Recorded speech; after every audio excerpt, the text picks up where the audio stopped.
Saludos mis hermanos de Barquisimeto del Este, Dios les bendiga. Mi nombre es Antonio Vera, soy estudiante de teología, vivo en Nirgua junto con mi esposa Anaí Sánchez, quien trabaja también en la institución. Nosotros tenemos un ministerio que se llama A Dos Voces, nos puedes seguir por las redes sociales, Instagram o YouTube. En este momento quiero compartir contigo un dato interesante. Hay 7 maravillas del mundo antiguo existieron, pero solo una de ellas la tenemos preservada en el día de hoy. Y es la pirámide de Gizeh en Egipto. Esta pirámide se tomó alrededor de 20 años para poder construirla. Se utilizaron más de 2,3 millones de bloques. No eran bloques como este tan liviano que yo puedo levantar con mi mano. Pesaba alrededor de 2.500 kilos cada bloque. Y se utilizaron 2.300. ¿Puedes calcular eso? ¡Qué impresionante! 15 toneladas era el bloque más pesado de todos. Y se utilizaron 25.000 personas para construirla. Podemos decir personas, pero para ese faraón eran simples esclavos. Este faraón tenía la idea de construir y llegar hasta el cielo con la pirámide y así cuando muriese poder ir a habitar con los dioses. Hoy esa pirámide está allí representando que este faraón no pudo lograr lo que había querido, pero representa también lo que puede hacer un opresor con esclavos. Dos estructuras que se construyeron en el tiempo antiguo y la vamos a encontrar en la Biblia. Génesis capítulo 11, ¿la recuerdas? La Torre de Babel, la primera metrópoli construida por el hombre y la primera torre o el intento de llegar hasta el cielo también hecho por el hombre.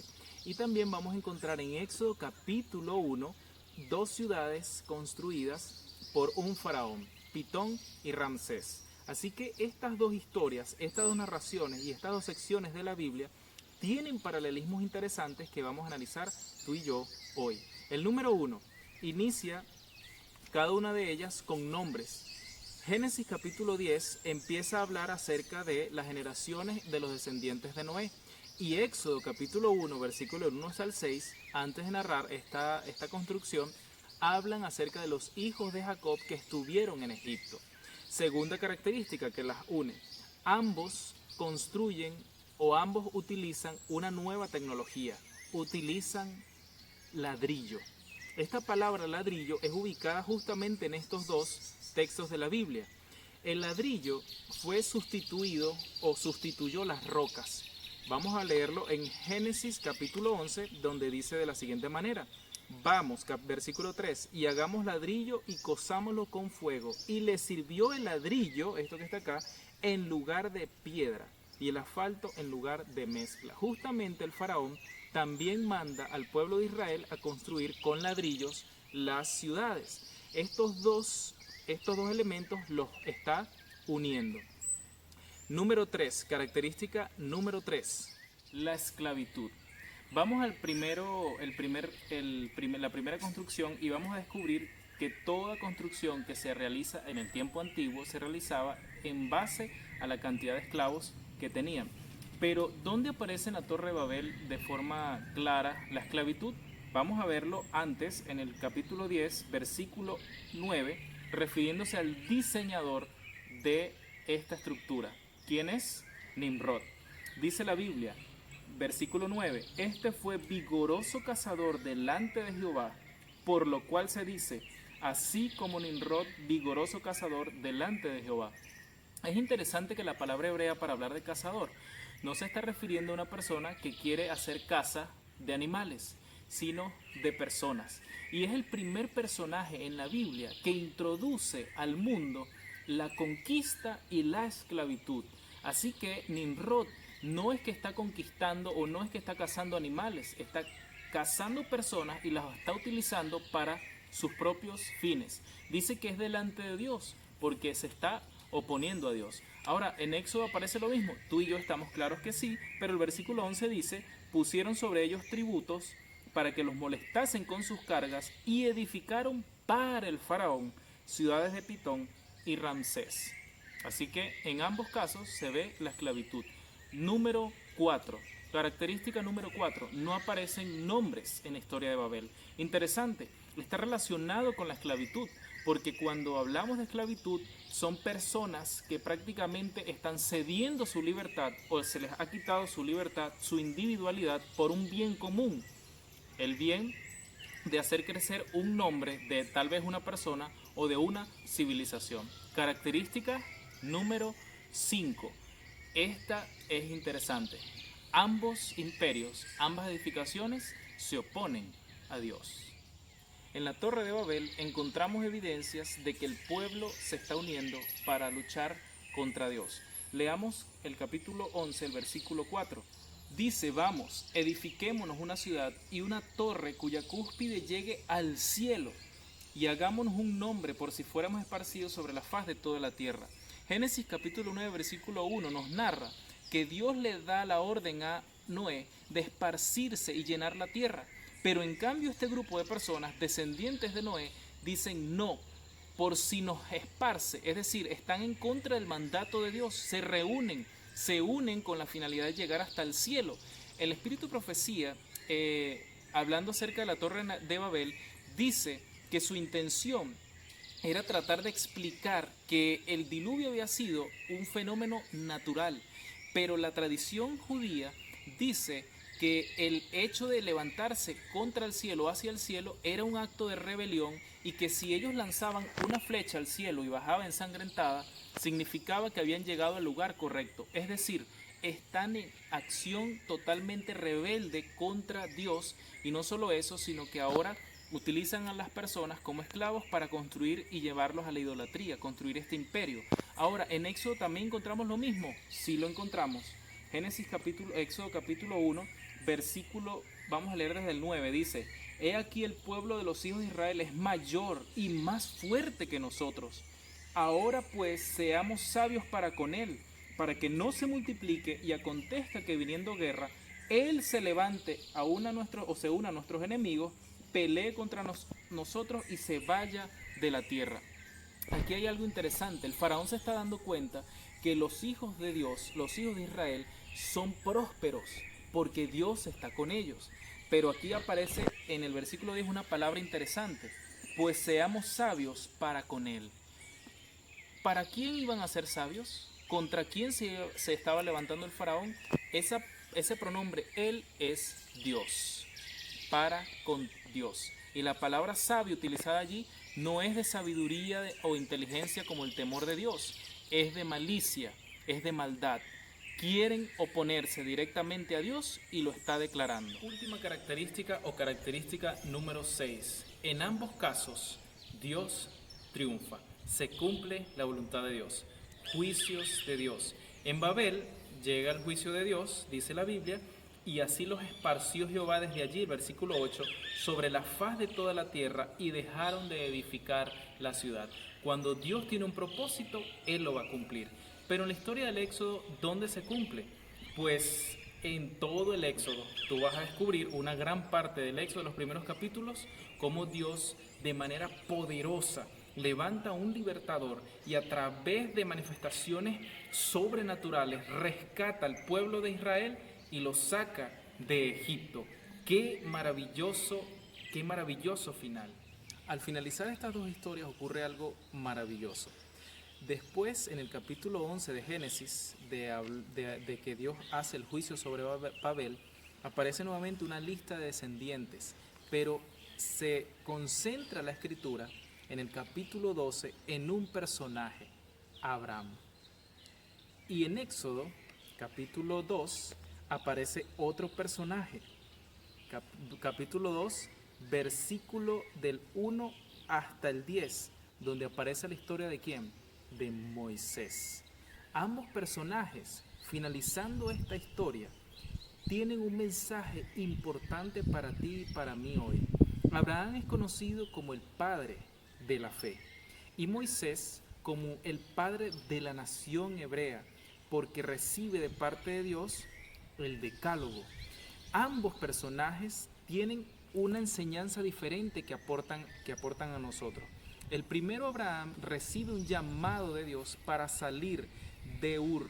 Esta ciudad fue construida por los descendientes de Nimrod, así que tienen el mismo patrón. Así que Dios le está diciendo a Abraham, sal de allí. Y a Moisés también lo saca de Egipto, lo prepara y luego lo envía nuevamente a Egipto, pero no a hacer otra cosa, sino a rescatar al pueblo de Israel de Egipto. Ahora, estos dos personajes nos representan en este momento a ti y a mí, y una tarea que debemos realizar. Hoy el mundo se está levantando nuevamente en una sola voz, con un solo idioma, con una moneda. Ahora viene una unidad poderosa, grande, un movimiento gigantesco se está levantando, pero este movimiento no está siguiendo los planes y los propósitos de Dios. Están en contra de Dios, están en contra del mandato de Dios, en contra de sus leyes. ¿Quién se levantará para liberar al pueblo de Dios que está aún en Babel? Dios tiene a un pueblo, está llamando a un pueblo para que ayude a liberar a aquellas personas que hoy están esclavizadas con los vicios, esclavizadas bajo la depresión, esclavizadas bajo una cantidad de cosas que el sistema de ahora ha llevado a las personas. Él desea que sean liberadas únicamente por la palabra de Dios. Qué interesante que Apocalipsis 14:12 revela esta cualidad de este pueblo. La paciencia de los santos, los que guardan los mandamientos de Dios y tienen la fe de Jesús. Pero hay algo mucho más grandioso en esta historia.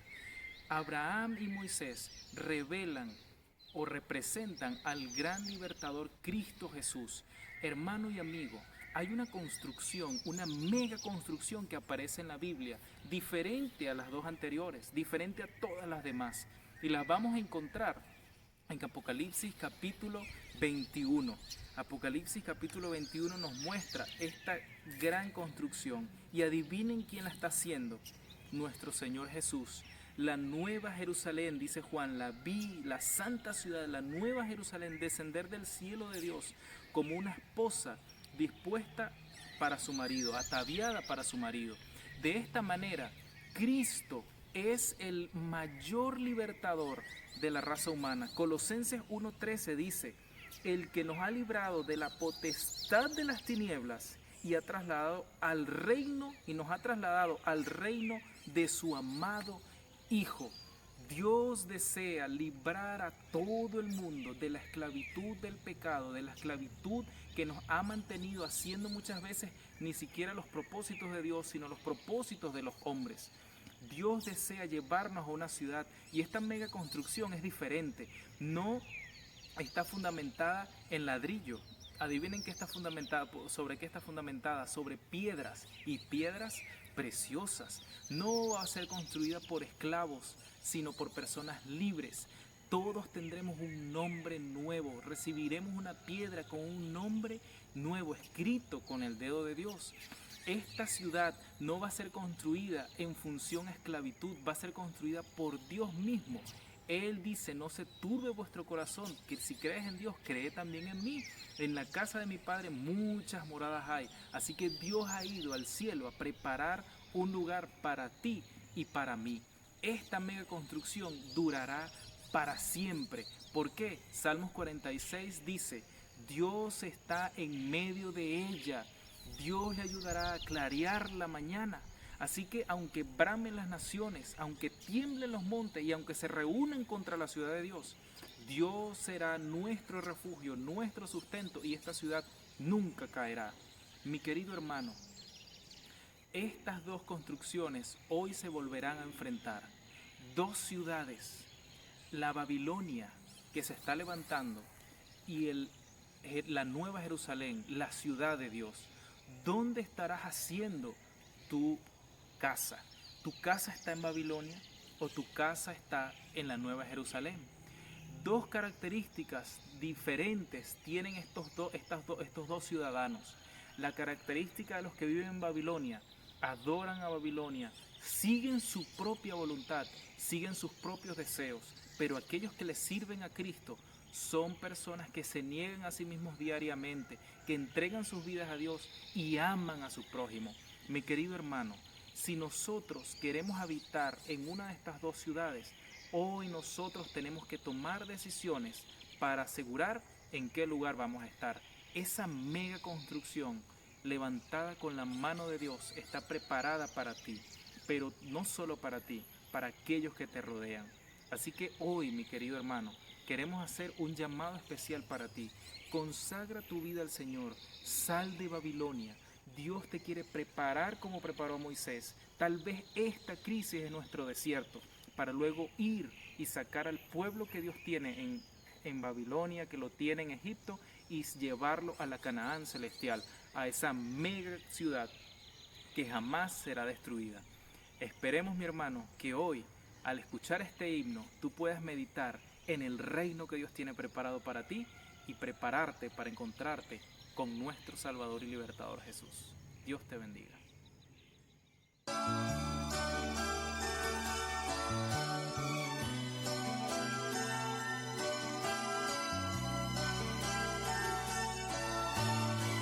Mi Padre del cielo, poder y gloria tiene, su reino eterno y su palabra vive, sublime creador, su ley que permanece por siempre viviendo en las generaciones.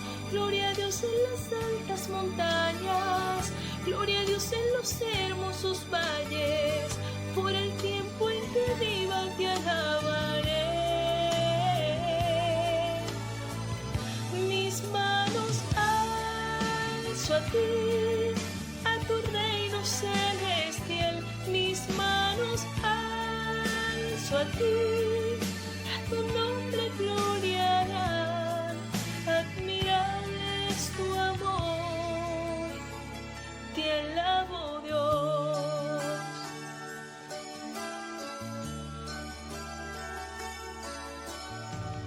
Me amas, me cuidas, tus ojos me vigilan, si caigo me tomas, tus brazos me rescatan, bendices, redimes, consuelas mis tristezas, tú limpias mi vida con tu gran compasión. Te alabo por darme alegrías, te alabo en mis aflicciones, por el tiempo en que viva te alabaré.